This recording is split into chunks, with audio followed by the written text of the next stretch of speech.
If someone told me the girl I once shared Gary with in a tiny hostel room would one day sit in my living room, wearing a short red dress, crossing her legs in front of my husband, I would have laughed.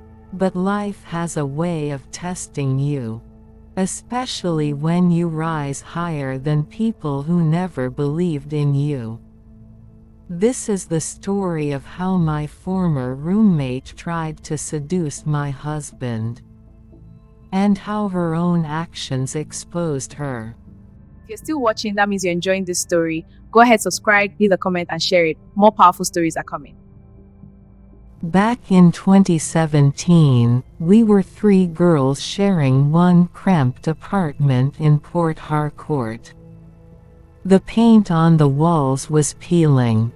The fan only worked when it felt like it. And the landlord knocked every month like he was chasing criminals. My name is Adaeze. I was the quiet one. Focused. Reserved. Always working 2 jobs and studying at night. Then there were the other 2. Vanessa, tall, beautiful, loud. She believed life was meant to be enjoyed today, not planned for tomorrow. And Tasha, dramatic, flashy, always posting pictures in hotels she didn't pay for. They loved parties. I loved peace. They loved men with cars. I loved stability. Every Friday night. Vanessa. Adaeze, you'll die single at this rate. Come and enjoy small. Tasha would laugh. See her, future pastor's wife. I would just smile and continue reading. But sometimes, I worried. What if they were right? What if I was too boring? Too careful? Still, I refused to compromise myself. Because I had watched my mother struggle after my father left. I promised myself I would never depend on temporary pleasures. One night, Vanessa stumbled in at 3 a.m. Makeup smeared, wig tilted. She dropped on the bed and whispered, "Men are wicked." But by morning, she was laughing about it again. That was Vanessa's pattern. Drama today, forget tomorrow. Tasha wasn't better. Older married men, weekend trips, fake designer bags. And every time I advised them, they would say, "You're jealous because nobody is sponsoring you." Jealous of chaos. No, after graduation, life separated us. Vanessa moved to Lagos chasing big connections. Tasha followed a businessman to Abuja. I stayed back, worked, saved, built myself slowly. It wasn't glamorous, but it was steady. Then one Sunday, I met him. His name was Daniel Okafor. Not loud, not flashy, but confident. He owned a logistics company. Soft-spoken, observant. We met in church. Yes, church. Vanessa would have laughed for 1 week straight. But Daniel noticed things about me others ignored. He once said, "Adaeze, you're not trying to impress anyone. That's rare." I didn't fall for him because he was wealthy. I fell because he respected me. 2 years later, he proposed. Simple, private, beautiful. When I posted the engagement pictures online, guess who messaged me first? Vanessa. Wow, so this is your sponsor. He looks loaded. Then Tasha. Don't forget your old roommates when you blow. Something in their tone felt off. But I ignored it. Maybe I was overthinking. The wedding was elegant. Not noisy. Not desperate. Just classy. Vanessa came. Tasha came.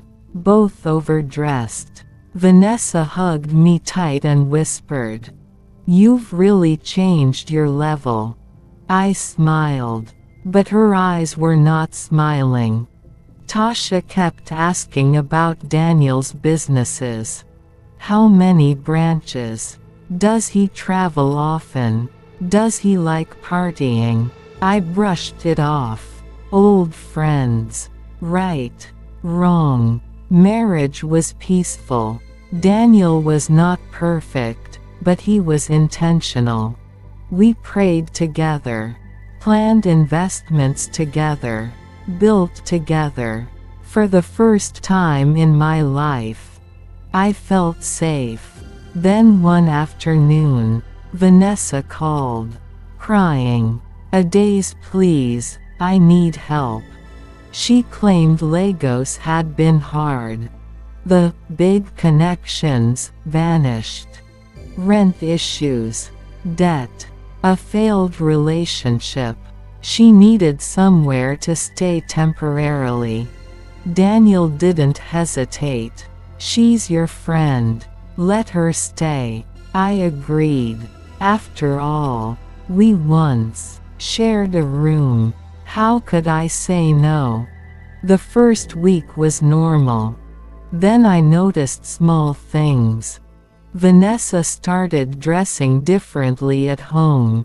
Shorter gowns. Louder perfume. Even when I wasn't around. One evening, I walked into the living room and saw her laughing too hard at Daniel's joke. Touching his arm lightly, he shifted slightly. But I saw it. My stomach tightened. She began cooking for him without telling me. "Daniel, taste this not." She would sit close. Ask about his business in detail.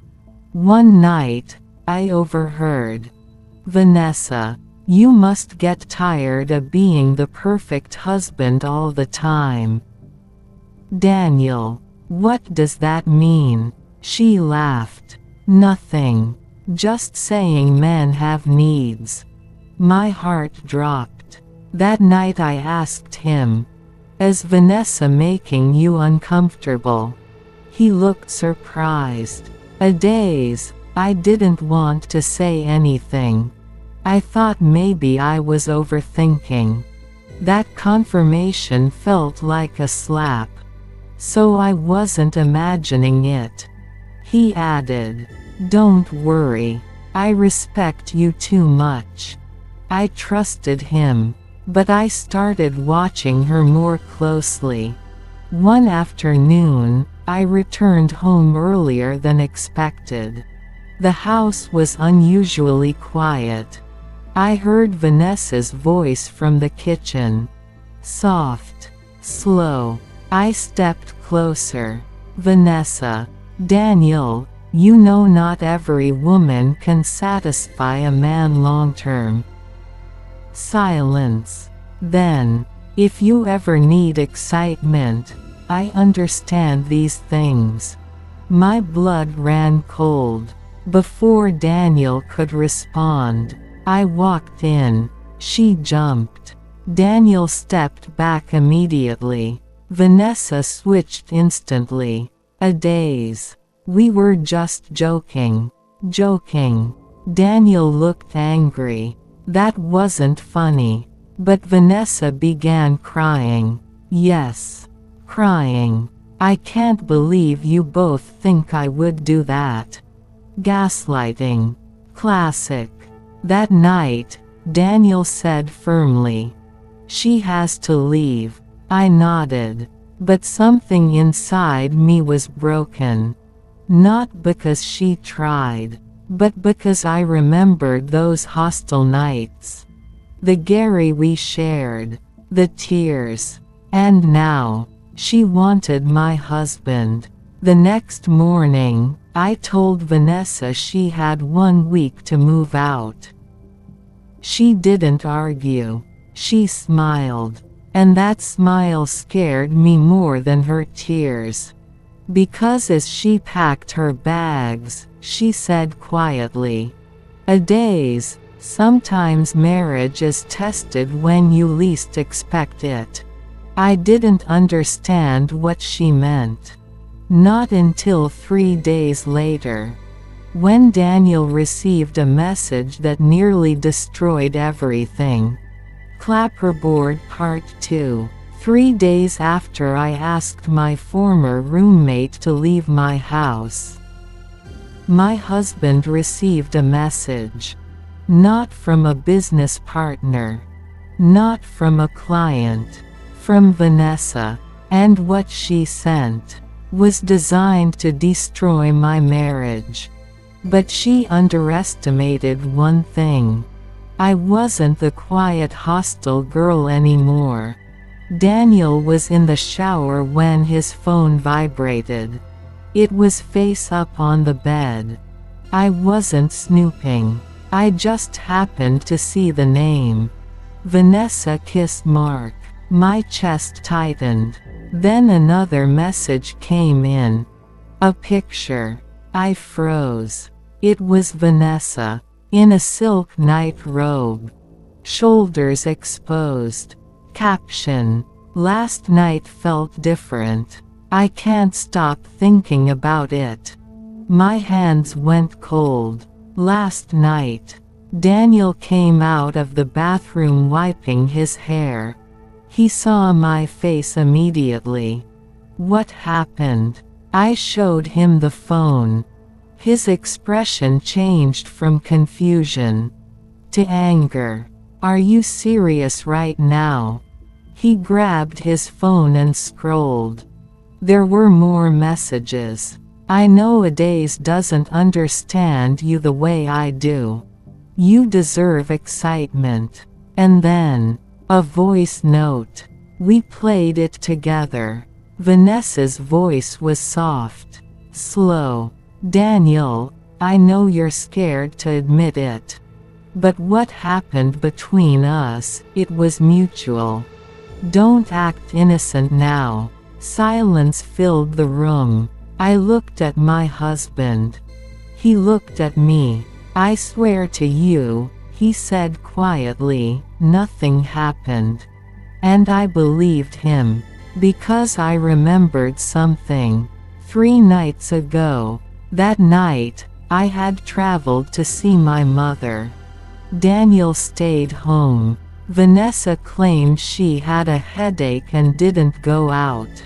Around 11 p.m., Daniel called me. We spoke for 15 minutes. He sounded normal. If something had happened, would he have called me calmly like that?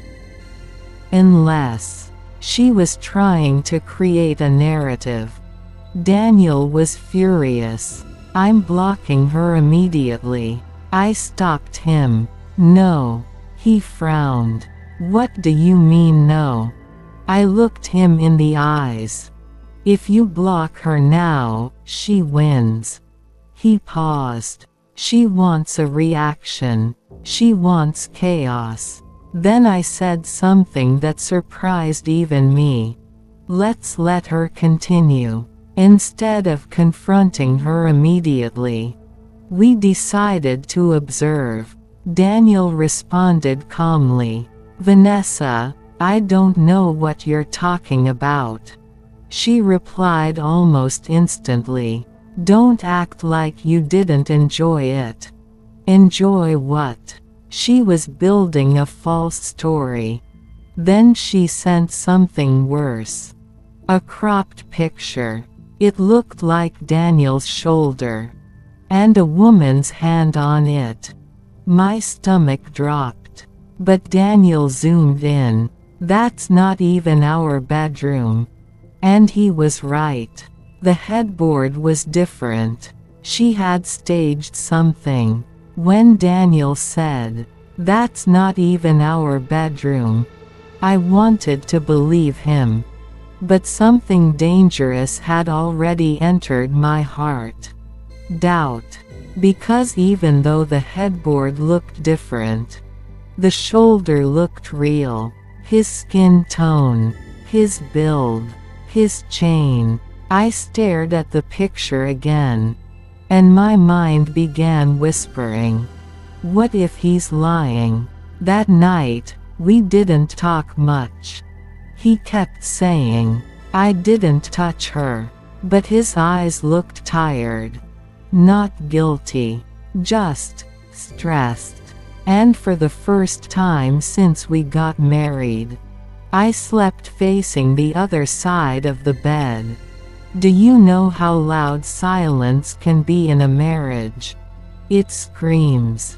The next morning, Vanessa sent another message. This time, to me. Yes, to me. Ask your husband what happened after midnight. My fingers started shaking. After midnight. I didn't respond. But I showed Daniel. His jaw clenched. She's trying to divide us. But why was she so confident? That afternoon, something clicked in my memory. The night I traveled to see my mother. Daniel had called me at 11:17 p.m. We spoke for 14 minutes. I checked my call log. It was still there, so if something happened, it would have been after that. But what happened after midnight? Then I remembered something else. Our estate has a gate logbook. Visitors are recorded. Deliveries too. The next morning, I drove to the security post. I smiled politely. Good morning. Please, can I see the log for last Thursday night? The guard hesitated, but he knew my husband. He showed me, and my heart skipped. At 12:43 a.m., a Bolt driver entered, registered under Vanessa's name. Why would she order a ride at midnight? She was already inside the house. Unless she left, or someone else came. I took a picture of the log quietly. Now things were no longer emotional. They were factual. Next, I visited our neighbor, Mrs. Akin. She never sleeps early, always watching through her curtain. After small talk, I asked casually, Auntie, did you notice anything unusual last Thursday? She didn't even think twice. Yes, oh, that your friend went out around 12:30. Very tight dress. I even wondered where she was going. My breath slowed. So Vanessa left the house. But her message says something happened after midnight. She was lying.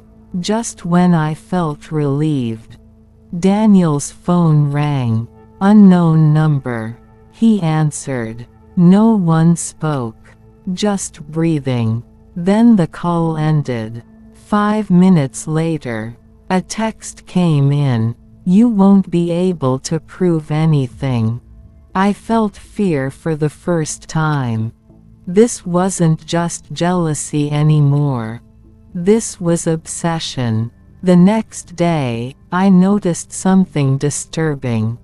A fake Instagram account.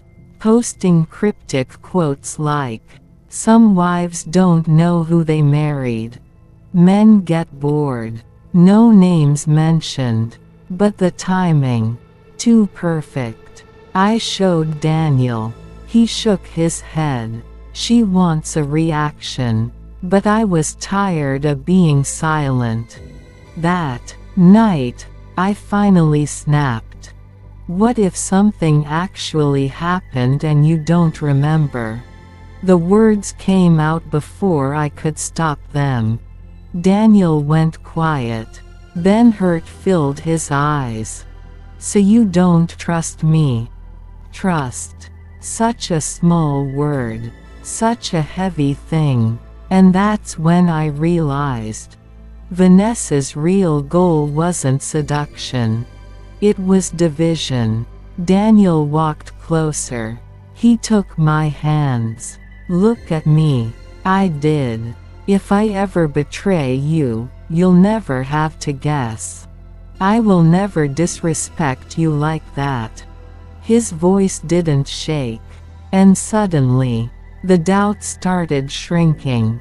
Because real guilt avoids eye contact. It avoids clarity. But he wasn't hiding.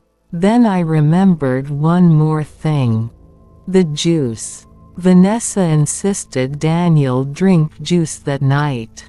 He mentioned it casually days ago. I felt sleepy after that juice. Sleepy. After one glass. That's when it hit me. This wasn't seduction. This was manipulation. And maybe a failed setup. The next morning, I checked the outside trash bin. Deep inside, wrapped in nylon, a small empty sachet, sleeping tablets, expired prescription. My heart pounded. She didn't just try to seduce him. She tried to weaken him. Now everything made sense. She drugged his juice, left the house at midnight, possibly staged pictures elsewhere, sent manipulated messages, created fake accounts, not because she loved him, but because she hated my peace. I walked back into the house calmly. Daniel looked up. I know what she did. That's when it hit me. The night I traveled, she must have tried something. And maybe, she took pictures without his awareness.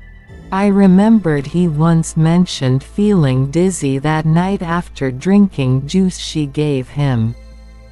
My heart pounded. Daniel, did you feel normal that night?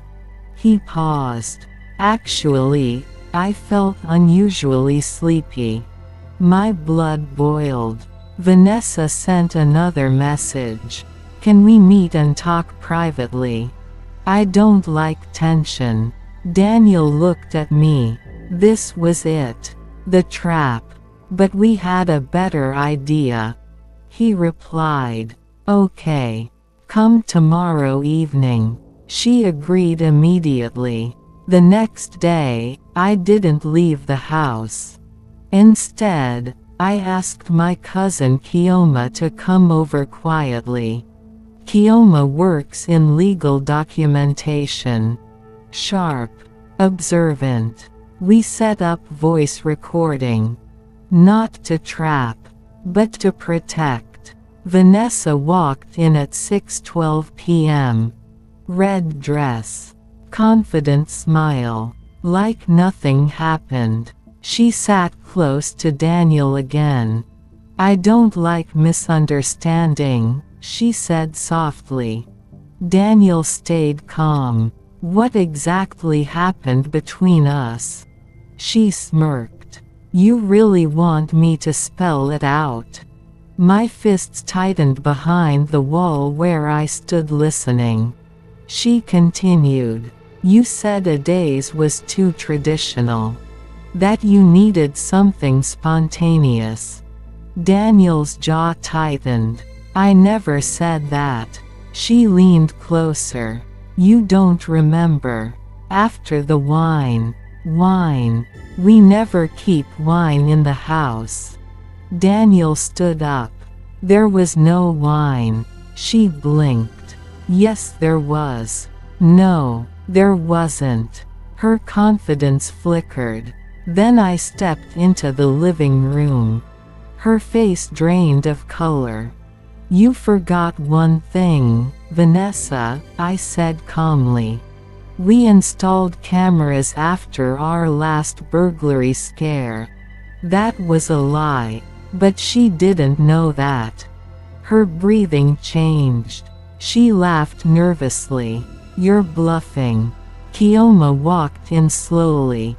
Are we? Vanessa's hands started shaking. Daniel spoke firmly. Why are you trying to create a story? Silence. Then suddenly, she snapped. Because you think you're better than us.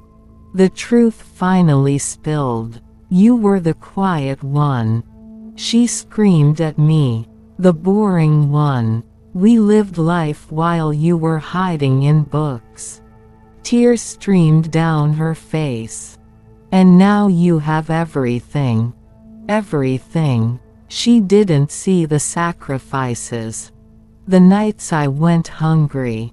The discipline. She continued. I thought if I could just prove your marriage wasn't perfect, you'd come down to our level again. There it was. Not love. Not attraction. Jealousy. Daniel asked quietly. So the pictures. She looked down. I staged them. And the voice note.